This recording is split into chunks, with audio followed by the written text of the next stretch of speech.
Bismillahirrahmanirrahim. Alhamdulillahi Rabbil Alamin. Wassalatu wassalamu ala ashrafil anbiya'i wal mursalin wa ala alihi wa ashabihi wa man tabi'ahum bi ihsanin ila yaumiddin. Amma ba'd.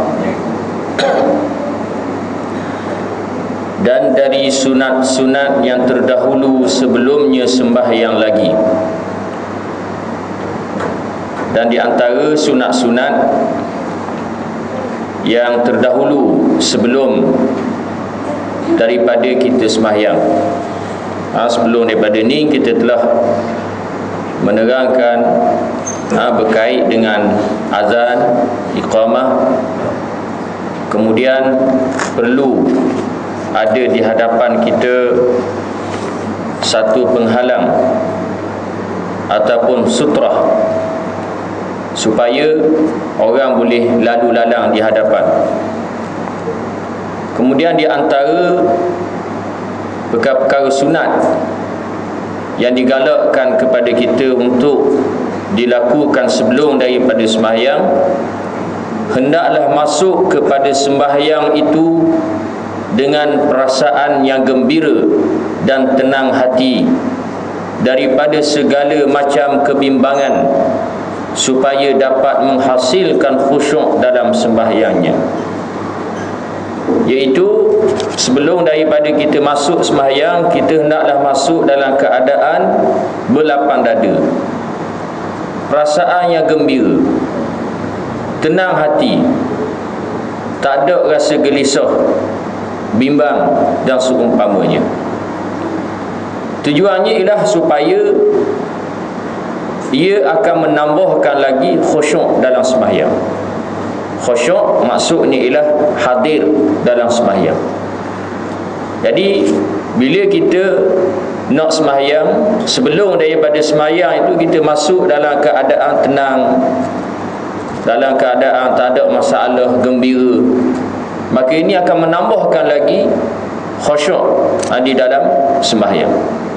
Jangan kita masuk dalam keadaan gelisah, dalam keadaan gaduh, dalam keadaan bimbang dan seumpamanya.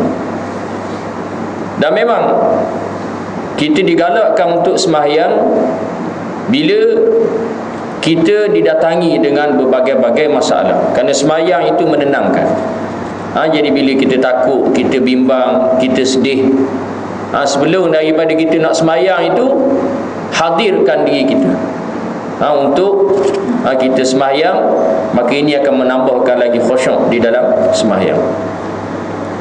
Firman Allah Ta'ala, wa aqimis salata li dzikri, Taha ayat yang ke-14. Artinya dirikanlah sembahyang kerana memperingati Allah. Dan firmannya lagi, innal munafiqina yukhadi'una Allah wa huwa khadi'uhum wa idza qamu ila as-salati qamu kusala yura'una an-nasa wa la yadhkuruna Allah illa qalila. Artinya sesungguhnya orang-orang yang munafik itu menipu mereka akan Allah, dan ia Allah menipu pula akan mereka itu. Dan apabila berdiri mereka kepada sembahyang, berdirilah mereka dengan malas, menunjuk-nunjuk mereka kepada orang ramai, dan tiada mereka ingat kepada Allah malaikat sedikit. Dalam ayat ini Allah Subhanahu wa ta'ala menjelaskan kepada kita sifat-sifat orang-orang munafik. Orang-orang munafik ialah orang-orang yang menzahirkan Islam mereka, tapi dalam hati benci kepada Islam, dalam hati tambuh kepada Islam. Jadi golongan munafik ini ada di sepanjang zaman. Ada di zaman Nabi SAW, ada di zaman kita, dan ada di zaman-zaman yang lain, sehinggalah dunia ini ditamatkan oleh Allah Subhanahu wa ta'ala.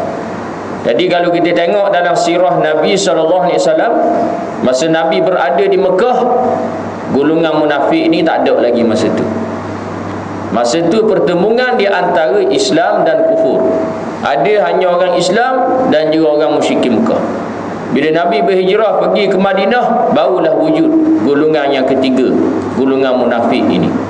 Di mana kalau kita baca dalam permulaan surah Al-Baqarah, dalam tu Allah Ta'ala jelas 3 golongan manusia dan juga sifat-sifat dan ciri-ciri mereka.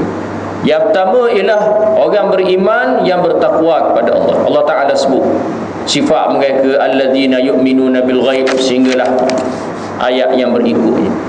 Kemudian sifat orang kafir Allah Ta'ala sebut, innal ladzina kafaru sawa'un 'alaihim a anzartahum am lam tunzirhum la yu'minun.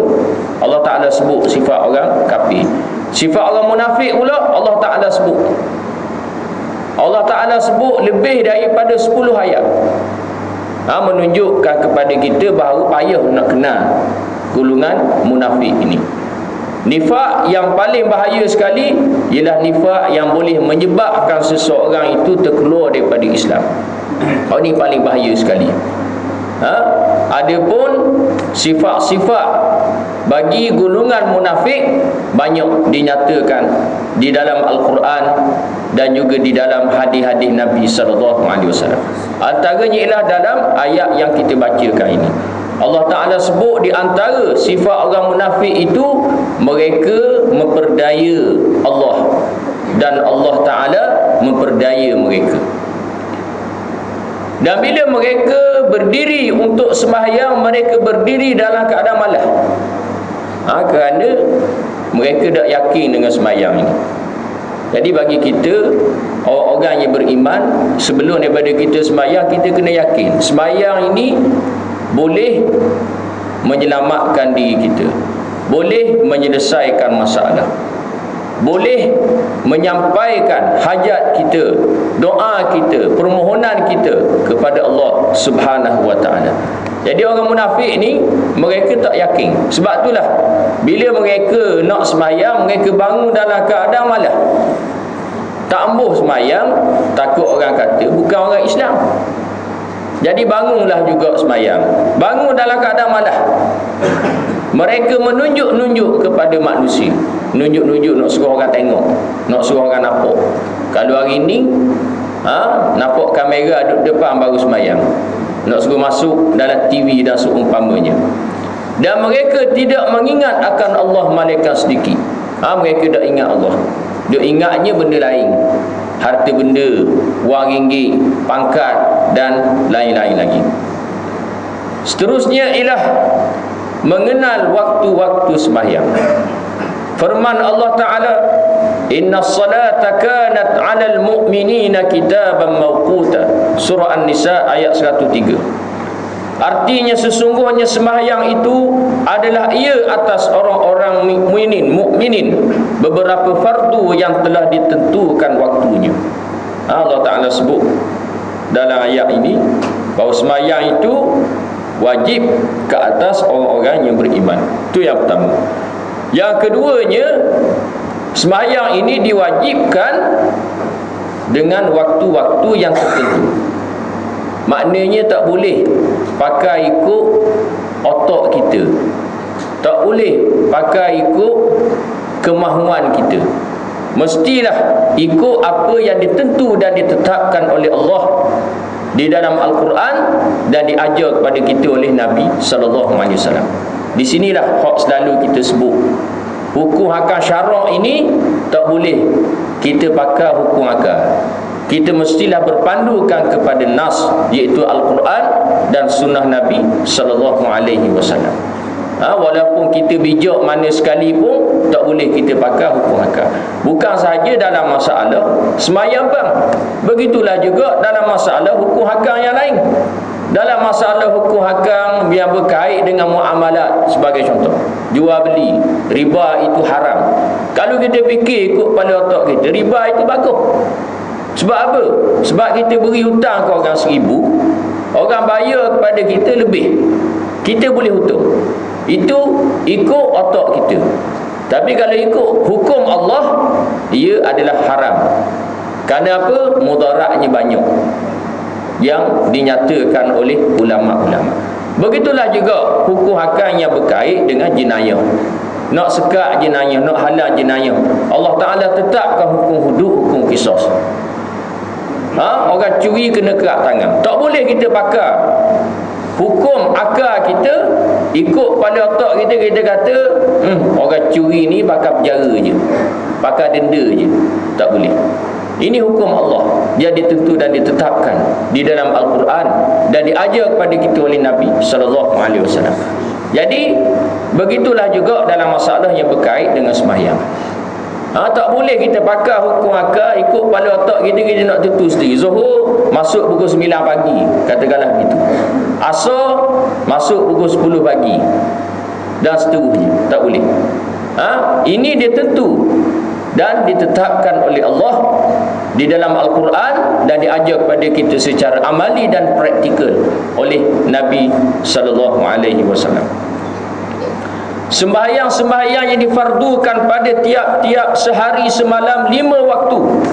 Sabda Nabi SAW, faradallahu ala ummati lailatal isra'i 50 salatan falam azal uraji'uhu wa as'aluhu at-takhfifa hatta ja'alaha khamsan fi kulli yawmin wa lailah. Muttafaqun alaih.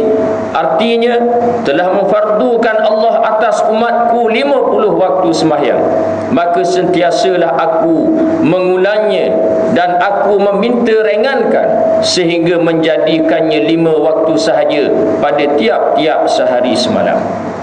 Jadi hadis ini menceritakan kepada kita secara umum berkait dengan waktu-waktu kepada ibadah sembahyang, iaitu hanya 5 kali sahaja sehari semalam. Hadis ini menceritakan satu peristiwa yang sangat besar yang berlaku kepada Nabi SAW. Itu peristiwa Al-Isra' wal Mi'raj. Nabi diperjalankan oleh Allah pada waktu malam daripada Mekah pergi ke Masjidul Aqsa, kemudian naik ke langit. Di antara pengajaran yang besar daripada peristiwa ini ialah Allah Ta'ala menjemput Nabi untuk mengurniakan kepada Nabi dengan ibadah sembahyang. Beza dengan ibadah-ibadah yang lain, zakat, haji, puasa, dan lain-lain lagi. Ibadah-ibadah yang ditentukan oleh Allah, ditentukan semasa Nabi berada, sama ada di Mekah ataupun semasa Nabi berada di Madinah. Tapi ibadah sembahyang Allah Ta'ala jemput Nabi naik ke langit, atas daripada langit lagi ke Sidratul Muntaha. Malaikat Jibril pun tak boleh nak pergi situ. Semata-mata Allah Ta'ala nak beri ibadah sembahyang ini, menunjukkan kepada kita betapa besarnya ibadah sembahyang di dalam Islam, yang merupakan tiang kepada agama, yang merupakan penghubung di antara seorang makhluk dengan Allah Subhanahu wa Ta'ala. Oleh kerana itulah, siapa yang mengabaikan ibadah sembahyang seolah-olah dia meruntuhkan agama. Sesiapa yang mengabaikan ibadah sembahyang seolah-olah dia memutuskan jambatan di antaranya dengan Allah Subhanahu wa Ta'ala. Kisah peristiwa Isra' Mi'raj ini, mula-mula Allah Ta'ala kurnia kepada Nabi 50 kali sembahyang sehari sembahyang. Nabi tak kata apa. Nabi turun jumpa dengan Nabi Ibrahim, Nabi Ibrahim tak kata apa. Turun jumpa dengan Nabi Musa, Nabi Musa kata naik semula. Minta kurang. Aku tahu umatku tak mampu, dan aku yakin umatmu pun wahai Muhammad tak mampu juga. Nabi naik sehinggalah diperkurangkan, bergili-gili naik sampai 5. Tu pun Nabi Musa suruh minta kurang lagi. Nabi kata aku malu dan aku segan dah. Jadi sehinggalah sekarang ini ibadah sembahyang 5 kali sehari semalam. Walaupun 5 kali sehari semalam, pahalanya sama dengan 50 kali sehari semalam yang telah ditentu dan ditetapkan pada awalnya oleh Allah Subhanahu wa Ta'ala kepada Nabi sallallahu alaihi wasallam. Jadi sebagaimana yang kita sebut pada kuliah yang lepas, bagaimana Allah Ta'ala tentukan ibadah sembahyang ini 5 kali sehari semalam, dan disunatkan sebelum daripadanya untuk dilaungkan azan. Hari ini orang buat kajian bagaimana bila mula-mula masuknya waktu sembahyang, Di Jepun, tempat mula-mula sekali naik matahari, dilaungkan azan. Kemudian tempat yang berikutnya dilaungkan azan, sehinggalah habis waktu subuh, masuk waktu zuhur pula. Tempat yang pertama dilaungkan azan zuhur. Maknanya sepanjang 24 jam sehari semalam, seluruh dunia ini melaungkan azan, mengagung-agungkan Allah dan membesar-besarkan Allah. Dan seluruh dunia ini tak henti-henti manusia tunduk dan patuh dalam ibadah sembahyang.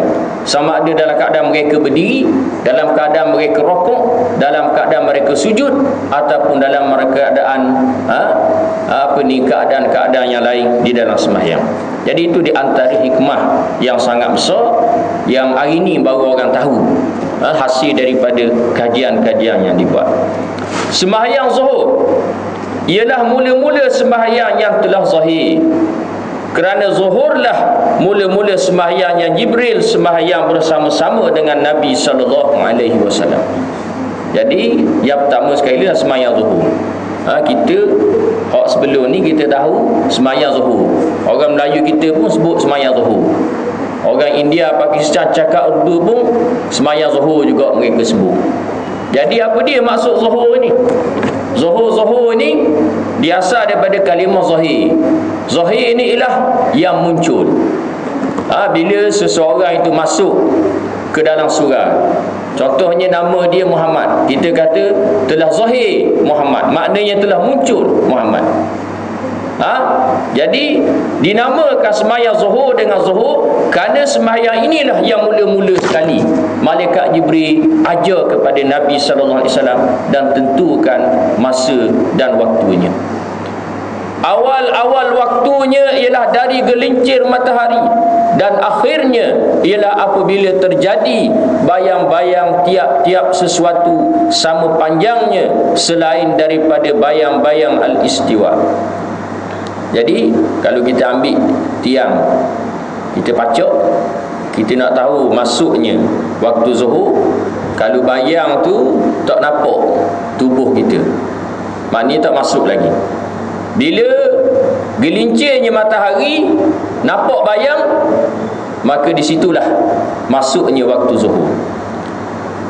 Dan panjangnya, yakni masa waktu zuhur itu ialah sekira-kira sama panjangnya, sama panjang dengan, tak kira lah, kalau tubuh kita, kalau tiang, dan begitulah seterusnya. Kalau kita pergi di setengah-setengah negara Arab, sebagai contoh di Jami' Al-Umawi di Dimashq di Syria yang sedang bergolak pada hari ini, dia letak di atas sutuh jam yang dinamakan sebagai untuk menentukan waktu sembahyang. Jadi letakkan di situ, mudah muazzin ataupun untuk bila nak melaungkan azan. Kalau kita pergi ke negara Yaman, ada satu masjid namanya ialah Al-Jami'ul Kabir. Di masjid itu diletakkan tiang di tengah-tengah. Itu bagi petanda bagi orang zaman dulu nak tentu masuknya waktu zuhur, habisnya waktu zuhur, dan masuknya waktu asar. Bagi sembahyang zuhur itu ada beberapa waktu. Di sini ulama bahas pula, betul dah waktu zuhur itu bermula daripada gelincirnya matahari sehinggalah bayang itu sama panjang. Tapi di dalam waktu zuhur itu terdapat waktu-waktu yang lain. Yang pertama waktu fadilat, iaitu pada awal-awal waktunya. Sabda Nabi SAW, afdalul a'mali as-salatu li awwali waqtiha, rawahu Daruqutni. Artinya seafdal-afdal pekerjaan ialah sembahyang itu bagi awal waktunya. Ini hak paling afdal sekali. Bila masuk je waktu zuhur, terus kita sembahyang. Itu waktu yang paling afdal untuk didirikan sembahyang zuhur. Begitulah juga sembahyang-sembahyang yang lain. Walaupun begitu, di sana ada pandangan-pandangan yang lain. Di antaranya ialah pandangan dalam mazhab Hanafi. Kalau kita tengok mazhab-mazhab fiqh ni, dia berbagai-bagai pandangan. Jadi kita tak payah pening, tak payah keliru dalam masalah ini. Ulama-ulama berselisih pandangan dalam perkara-perkara yang diizinkan. Adapun dalam perkara-perkara yang tidak diizinkan, itu tak boleh khilaf. Semua ulama ittifaq. Contohnya ialah sembahyang 5 kali sehari semalam. Haram kalau ada pandangan di sana yang kata sembahyang 10 kali sehari semalam. Sebab apa? Sebab itu nas yang qat'i, yang ditentukan oleh Al-Quran dan oleh sunnah Nabi sallallahu alaihi wasallam. Adapun dari segi waktu-waktu sembahyang, mana yang paling afdal? Yang ni ada khilaf di kalangan ulama. Kalau ikut dalam mazhab Syafi'i, yang afdalnya ialah sembahyang di awal waktu. Tapi kalau ikut ulama-ulama dalam mazhab Hanafi, mereka kata yang afdalnya ialah sunat untuk dilewatkan. Sebab tu kalau kita pergi ke India, ke Pakistan, mereka sembahyang lewat. Tak payah pergi India ataupun Pakistan. Kalau kita pergi ke masjid India, masjid Pakistan di Kuala Lumpur, dia sembahyang lewat. Mayang subuh tu kalau pergi sembahyang sana, sudah mayang subuh tu keluar daripada masjid, tengok cerah tu. Sebab apa? Sebab mereka berpegang kepada hadis yang lain. Hadis yang mana disebut yang mafhumnya Nabi SAW masuk sembahyang lewat. Jadi macam mana nak faham kedua-dua hadis ini? Ulama-ulama menyatakan bahawa nak faham kedua-dua hadis ini ialah betul belaka. Yang pertamanya, kalau kita nak sembahyang seorang diri, itu yang paling afdal ialah untuk kita awalkan sembahyang. Adapun kalau kita nak sembahyang jemaah di masjid ataupun di surau, hak tu kena ikut imam siapa masa mana. Kalau imam siapa awal. Kalau imam siapa lewat, mayang lewat. Begitulah seterusnya. Jadi kedua-dua hadis ini boleh untuk dipegang dan boleh untuk kita beramal dengannya. Jadi Imam Abu Hanifah ini adalah merupakan di atas imam yang paling awal. Dan Imam Abu Hanifah ini dia duduk di Iraq. Tak apalah kita terang sikit masalah ini. Di Iraq ni sahabat-sahabat tak ramai. Imam Malik ini sezaman dengannya. Imam Malik duduk di Madinah. Di Madinah ni sahabat-sahabat ramai. Sebab itulah hadis-hadis banyak diriwayatkan daripada sahabat-sahabat. Imam Malik banyak terdedah dengan sahabat-sahabat yang berada di Madinah. Adapun Imam Abu Hanifah duduk di Iraq. Di Iraq ni sahabat tak ramai. Zaman tu pula komunikasi payah. Bukan macam sekarang ni ada telefon, ada internet dan seumpamanya. Tak, hak berlaku di Amerika tu kita tahu dah. Orang Amerika pun tak tahu lagi. Zaman sekarang ni. Zaman dulu tak begitu. Jadi Imam Abu Hanifah ni zaman tu zaman fitnah. Orang Islam berbalah, berperang sama sendiri sehingga wujudnya bermacam-macam mazhab dan firaq. Hak Syiahnya, Khawarijnya, Mu'tazilahnya dan macam-macam lagi. Dan mereka mencipta hadis-hadis yang bohong. Sebab itulah Imam Abu Hanifah kadang-kadang payah nak terima satu-satu hadis. Dia tapih dulu. Zaman tu Imam Bukhari, Imam Muslim tak ada lagi. Imam Bukhari, Imam Muslim selepas daripada itu. Maknanya hadis-hadis tidak dikumpulkan lagi. Yang mula-mula mengumpul hadis antaranya lah Imam Malik. Jadi oleh kerana itulah dalam masalah ni ada khilaf di kalangan ulama. Waktu mana yang paling afdal untuk sembahyang? Dalam mazhab Syafi'i awal waktu. Dalam mazhab Hanafi dilewatkan. Kerana mereka masing-masing berhujah dengan hadis masing-masing. Yang kedua, waktu ikhtiyari. Ikhtiyari ini maksudnya waktu pilihan, iaitu barang yang kemudian daripada waktu fadilat sehingga kepada akhir waktu zuhur. Ini dipilihlah. Maknanya katakanlah masuk waktu zuhur 1:10. Jadi hak yang afdal sembahyangnya ialah pada awalnya. Masa tu ataupun 10 minit, 15 minit, setengah jam selepas daripada itu. Itu tidak ditentukan oleh nas syarak. Itu mengikut ijtihad ulama. Jadi waktu ikhtiyari mungkin kita boleh letak pukul 2:30 ke atas. Kita boleh letak gitu. Itu waktu ikhtiyari. Yang ketiga, waktu uzur, iaitu pada waktu asar bagi mereka yang mengumpulkan zuhur dengan asar sebagai jamak takhir, sebagaimana akan datang penjelasannya. Ini akan jelas. Ini waktu uzur. Sebab apa dinamakan waktu uzur? Uzur ni maksudnya ialah tak mampu. Ini antaranya ialah bagi orang-orang yang dalam keadaan-keadaan yang tertentu. Ada ulama termasuklah dalam mazhab Syafi'i mengizinkan apa yang disebut sebagai jamak suri. Hak kita tahunya ialah jamak qasar bagi orang musafir. Kita nak pergi Kuala Lumpur, kita boleh jamak qasar di tengah jalan. Di sana ada satu jamak yang dinamakan sebagai jamak suri. Jamak gambaran kepada jamak macam orang musafir. Ini diizinkan kepada antaranya ialah orang puang yang mari istihadah. Antara juga bagi orang lelaki yang kecil dedah. Jadi keluar semua air kecil, boleh beramal dengan pandangan ini. Maknanya ialah dia sembahyang zuhur pada akhir waktu zuhur. Baik nak sembahyang awak dah kecil keluar semua. Jadi uzur. Dia pula sakit duduk atas katil, nak bangun pergi mari payah. Jadi diizinkan untuk sembahyang jamak suri. Jadi dia sembahyang zuhur di akhir waktunya dengan satu wuduk saja. Dia ambil wuduk, dia pakar-pakar, dia pun akad takbir sembahyang zuhur di akhir waktu zuhur. Katakanlah pukul 4.30, asar masuk pukul 4.40. Habis je dia sembahyang zuhur, terus dia sembahyang asar lalu. Terus dia sembahyang asar lalu. Jadi tak perlulah, maknanya dia nak ambil wuduk 2 kali. Itu bagi orang yang uzur, diizinkan. Bagi orang yang biasa tak ada masalah, haram dia buat gitu.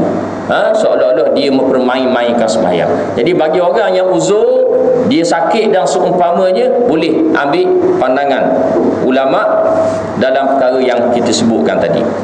Yang keempat, waktu hirmah, iaitu ialah waktu yang akhir sekali yang tiada ada lagi kesempatan lainnya. Hirmah ni maksudnya waktu haram. Waktu haram. Maknanya dia tak ada apa-apa uzur, dia tak ada apa-apa yang diizinkan oleh syarak, saja-saja. Dia sembahyang lewat. Pukul 4.30 asar. Pukul 4 suku baru sembahyang zuhur. Ini haram hukumnya. Sembahyang asar. Sembahyang asar pula ni yang kedua. Kenapa dinamakan dengan sembahyang asar? Di sini ulama-ulama membahas dengan detail dan terperinci. Antaranya ialah perbahasan mereka dalam firman Allah, wal asri, demi masa. Demi masa. Ada ulama menyebut bahawa yang dimaksudkan dengan sumpah Allah wal asri ialah demi masa asar. Kenapa Allah Ta'ala bersumpah dengan masa asar? Sebabnya ialah kerana Allah Ta'ala nak peringatkan kepada manusia, hei mu wahai manusia, kalau mu nak tahu usia dunia ini pendek dah, samalah seperti waktu asar. Kalau kita tengok waktu asar dengan waktu garik, panjang mana sangat? Asar masuk ke 4.30, contohlah. Garik masuk pukul 7, 4.30, 5.30, 6.30, pukul 7, 2 jam setengah je. Maknanya Allah Ta'ala nak peringat manusia, hei mu manusia, kiamat ni hampir dah, dunia ni dah tamat dah, tinggal 2 jam setengah je. Jadi itu di antara pandangan di kalangan ulama. Jadi oleh kerana itulah, bila kita sembahyang asar, kita kena ingat juga kepada hari kiamat, menunjukkan bahawa pendek dah umur dunia ni, bila-bila masa saja nak ditamatkan oleh Allah Subhanahu wa Ta'ala. Awal-awal waktunya ialah lebih sedikit dari bayang-bayang itu terjadi sama panjangnya, dan akhirnya sehingga masuk matahari. Dia lebih sikit. Kalau bayang tu sama panjang, lebih sikit. Jadi itu masuk waktu asar. Akhirnya ialah sehingga masuk matahari, maknanya sehingga terbenamnya matahari. Itu akhir waktu asar. Bagi sembahyang asar itu ada beberapa waktu pula, sama seperti sembahyang zuhur tadi. Waktu-waktunya. Waktu fadilah ialah pada awal-awal waktunya.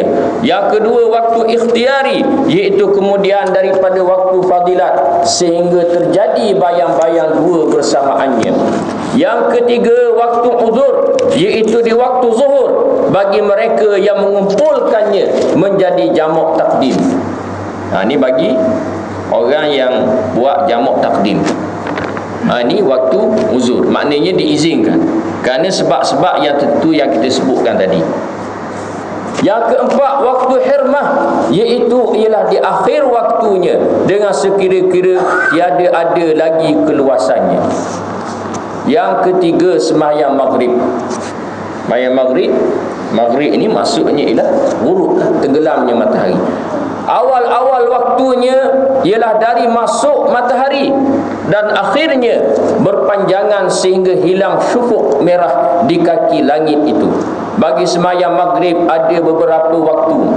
Waktu fadilah iaitu pada awal-awal waktunya. Yang kedua, waktu ikhtiari, iaitu barang yang kemudian daripada waktu fadilah. Yang ketiga, waktu uzur, iaitu di waktu isyak bagi mereka yang mengumpulkan akan dia. Yang keempat, waktu hirmah, iaitu pada akhir-akhir waktunya dengan sekira-kira tiada ada keluasan lagi. Yang keempat, sembahyang isyak, masuk awal-awal waktunya apabila hilang cahaya merah dan akhirnya hingga terbit fajar sadiq, iaitu apabila memancar cahayanya membentang di tepi langit. Sebaliknya fajar kadhib, maka ia naik memanjang tinggi cahayanya kemudian berakhir dengan gelap pula. Jadi dalam masalah sembahyang isyak ni ada sedikit khilaf di kalangan ulama berkait dengan akhir waktu isyak. Mengikut jumhur ulama, termasuklah dalam mazhab Syafi'i kita, menyatakan bahawa akhir waktu isyak ialah bila mana terbitnya fajar. Masuk waktu fajar, masuk waktu subuh, habis waktu isyak. Tapi di sana ada pandangan di kalangan ulama yang menyatakan bahawa akhir waktu isyak ialah selepas daripada waktu tengah malam. Katakanlah masuk garib pukul 6, masuk subuh pukul 6 juga. Jadi tengah malam pukul 12 malam. Jadi selepas pukul 12 malam 1 minit habis waktu isyak. Itu satu pandangan di kalangan ulama-ulama. Tapi pandangan ni tak masyhur lah, cuma kita royak sebagai satu ilmu kepada kita bersama. Yang kelima, sembahyang subuh. Awal-awal waktunya ialah dari terbit fajar sadiq dan akhirnya sehingga terbit matahari. Bahagian-bahagian waktunya 3. Yang pertama waktu fadilat, yang kedua waktu ikhtiari, yang ketiga waktu hirmah, sebagaimana yang sebelum-sebelum ni. Dalil-dalil atas segala waktu-waktu yang tersebut. Sabda Nabi sallallahu alaihi wasallam, Ammani Jibril 'inda al-baiti marratayn fa shalla bi adh-dhuhra hina zalat asy-syamsu wal 'asra hina kana dhillu asy-syai'i mislah wal maghriba hina wajabat asy-syamsu wal 'isya'a hina ghaba asy-shafaqu wal fajra hina sata'a al-fajru falamma kana al-ghadu shalla bi adh-dhuhra hina sara dhillu kulli shay'in mislah wal 'asra hina sara dhillu kulli shay'in mislaihi wal maghriba hina aftara as-sha'imu wal 'isya'a 'inda thuluthil layli wal fajra hina asfar wa qala hadha waqtul anbiya'i min qablik wal waqtu ma baina hadaini al waqtaini rawahu Abu Dawud wa ghairuh. Maksudnya telah mengikuti kepadaku Jibril dekat Baitullah 2 kali. Jadi malaikat Jibril turun ajar pada Nabi waktu-waktu sembahyang ni 2 kali. Maka sembahyang ia denganku akan zuhur ketika gelincir matahari. Mula-mula sekali ialah malaikat Jibril sembahyang dengan Nabi waktu zuhur, iaitu ketika gelincir matahari, maknanya mula masuk waktu zuhur. Dan asar ketika adalah bayang tiap-tiap sesuatu itu bersamaan. Dan maghrib ketika telah masuk matahari. Dan isyak ketika hilang syufuk merah. Dan subuh ketika telah terbit fajar. Maka manakala besoknya pula sembahyang ia dengan zuhur ketika adalah bayang tiap-tiap sesuatu itu bersamaan. Dan asar adalah ketika bayang tiap-tiap sesuatu itu 2 kali bersamaan. Dan maghrib itu ketika orang berbuka puasanya. Dan isyak itu ketika 1/3 malam. Dan sembahyang fajar yakni subuh ketika kelihatan cahaya kuning. Dan sabdanya, inilah waktu nabi-nabi sebelum kamu, dan juga waktu di antara 2 waktu. Yang kedua, sabda Nabi sallallahu alaihi wasallam, waktu zuhri iza zalati syamsu ma lam yahduril asru, rawahu Muslim. Artinya waktu zuhur itu ialah apabila telah gelincir matahari, selamanya tiada masuk waktu asar. Yang ketiga, sabda Nabi sallallahu alaihi wasallam, waqtul asri ma lam taghrubu syamsu, rawahu Muslim. Artinya waktu asar itu ialah selamanya tiada masuk matahari. Yang keempat, sabda Nabi sallallahu alaihi wasallam, waqtul maghribi ma lam yaghib syafaqu, rawahu Muslim. Artinya waktu maghrib itu ialah selamanya tiada hilang syufuk merah. Yang kelima, sabda Nabi sallallahu alaihi wasallam, laisa fin naumi tafritun, innamat tafritu ala man lam yusalli as-salah hatta yadkhula waqtul ukhra, rawahu Muslim. Maksudnya ialah tiada ada pada tidur itu sia-sia. Sesungguhnya sia-sia itu ialah atas orang yang tiada menunaikan sembahyangnya sehingga masuk satu waktu yang lain. Yang keenam, waktu sabda Nabi sallallahu alaihi wasallam, waktu salati subhi min tulu'il fajri ma lam tatlu'i syamsu. Artinya waktu subuh itu ialah daripada terbit fajar selamanya tiada naik matahari. Jadi ini hadis-hadis yang Nabi sallallahu alaihi wasallam sebut kepada kita. Jadi ini di antara kebaikan kitab yang kita belajar ni, sebab dia tak beritahu sesuatu itu bini, tapi disertakan dengan dalil. Dalil sama ada daripada ayat suci Al-Quran ataupun daripada hadis-hadis Nabi sallallahu alaihi wasallam. Jadi di sini kita melihat bagaimana ibadah sembahyang ini diajar oleh Allah Subhanahu wa taala kepada Nabi sallallahu alaihi wasallam secara terperinci. Waktu sembahyang gini. Begitulah juga cara sembahyang yang akan dijelaskan selepas daripada ini. Kalau kita lihat dalam syariat Islam ini, kebanyakannya Allah Taala ajar kepada Nabi secara umum. Adapun perkara-perkara dalam syariat Islam yang diajar secara detail dan terperinci tak banyak. Antaranya ialah ibadah sembahyang. Antaranya juga ialah berkait dengan pembahagian harta pusaka. Antaranya juga ialah berkait dengan masalah nikah kahwin. Perempuan-perempuan yang diharamkan kepada lelaki untuk berkahwin dengannya. Itu di antara beberapa perkara yang disebut dan diajar dalam syariat Islam secara detail dan terperinci.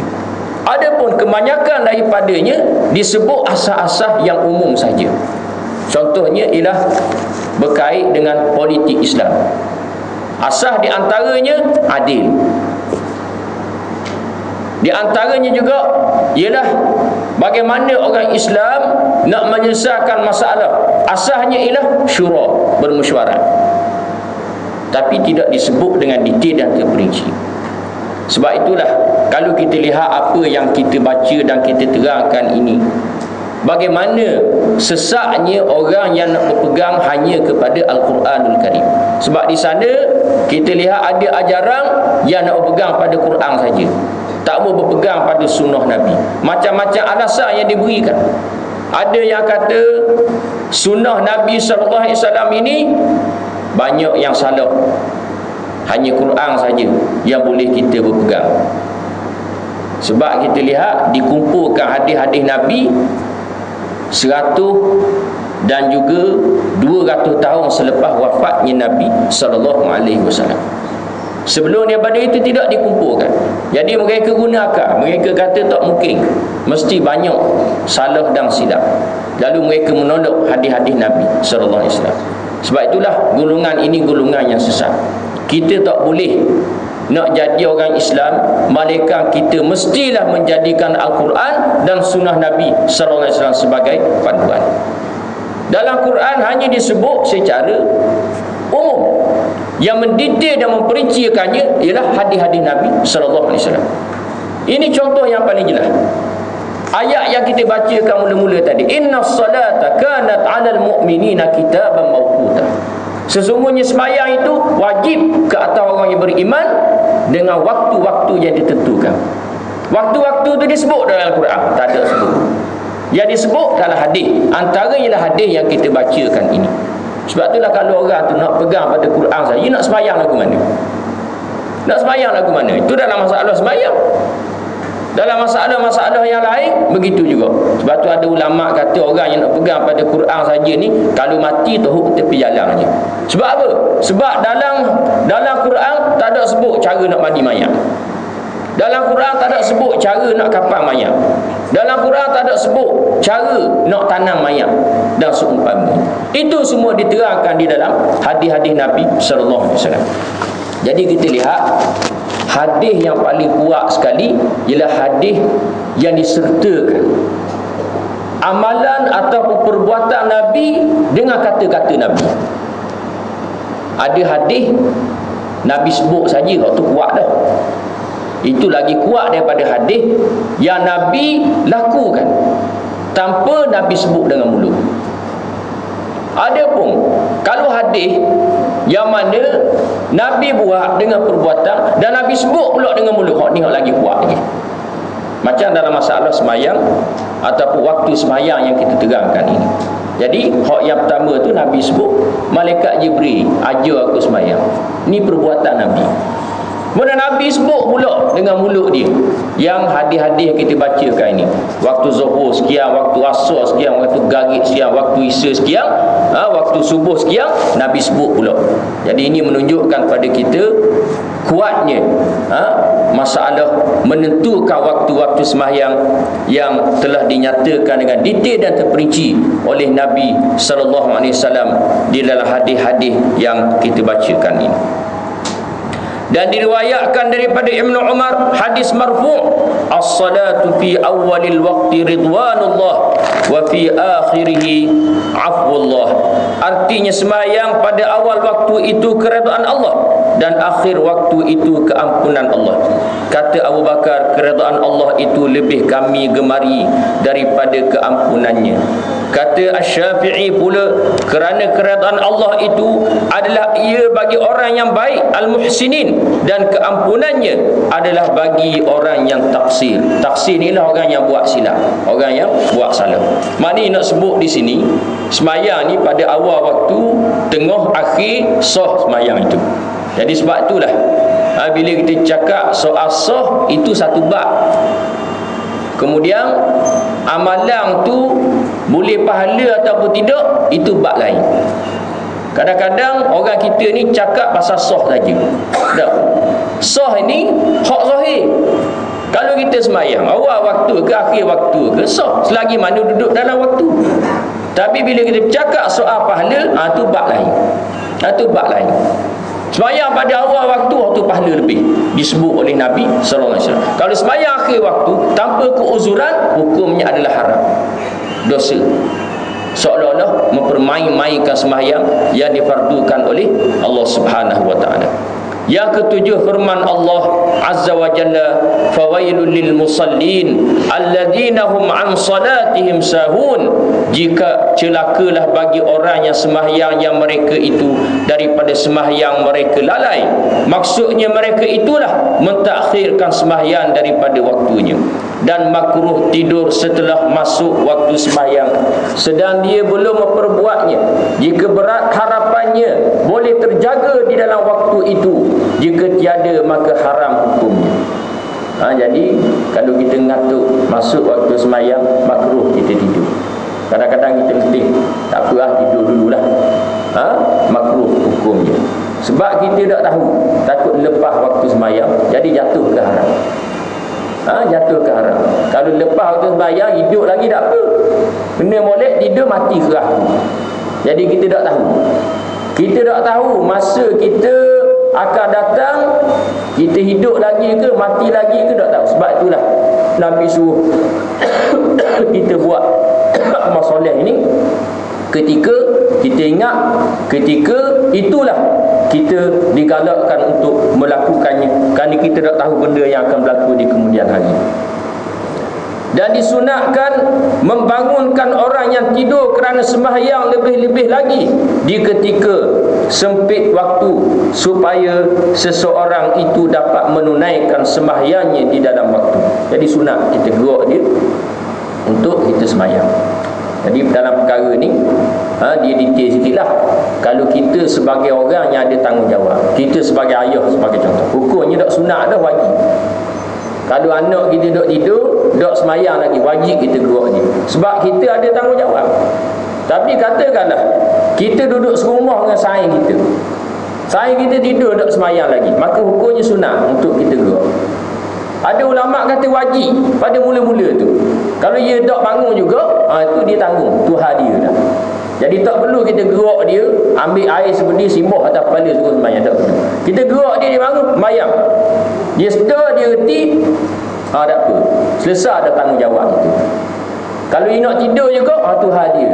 Dia tangguhlah, jawablah di hadapan Allah Subhanahu Wa Taala. Dan haram pula hukumnya apabila telah diketahui daripada jangkanya itu membawa kepada mudarat. Peringatan, mereka yang berkehendakkan mengetahui waktu-waktu sembahyang yang 5 dengan jam, hendaklah dia menggunakan natijah karangan Syekh Muhammad Jamil Jambi Al-Falaki atau natijah Syekh Muhammad Tahir Jalaluddin Al-Falaki di Malaya. Jadi situlah. Jadi sekarang ni maknanya orang pakai jam dah ke, bukan zaman dulu. Jadi bolehlah kita rujuk dengan jam, nak tentukan waktu, masuk waktu, akhir waktu dan seumpamanya. Kalau kita pergi di negara-negara seperti Pakistan, India, kita masuk dalam masjid, dia tetap dah. Dia tetap dah. Masuk waktu Zuhur pukul 1.30, sembahyang jemaah pukul 2.30. Dia tetap dah gitu. Itu kalau kita pergi setengah-setengah tempat lah. Di India, di Pakistan dan beberapa tempat lagi. Ada ulama kata tak digalakkan begitu. Sebab apa? Sebab sembahyang ni adalah ibadah. Kita nak tentu masa itu bukan hak kita. Bila mana muadzin ataupun untuk bila qamat, tak kira lah masa waktu mana sekalipun, maka hendaklah didirikan sembahyang, sebagaimana yang dilakukan oleh Nabi SAW di zaman baginda. Jadi dalam masalah ni kita tak boleh balah lah, kita nak pakai mana-mana pun tak ke. Tapi hak afdalnya ialah kita tak tentu masa. Masuk nak sembahyang jemaah tetap ada pukul 2.30 tulis dinding. Hak tu kurang afdal lah. Yang lebih afdalnya ialah setiap kali tok bila qamat masa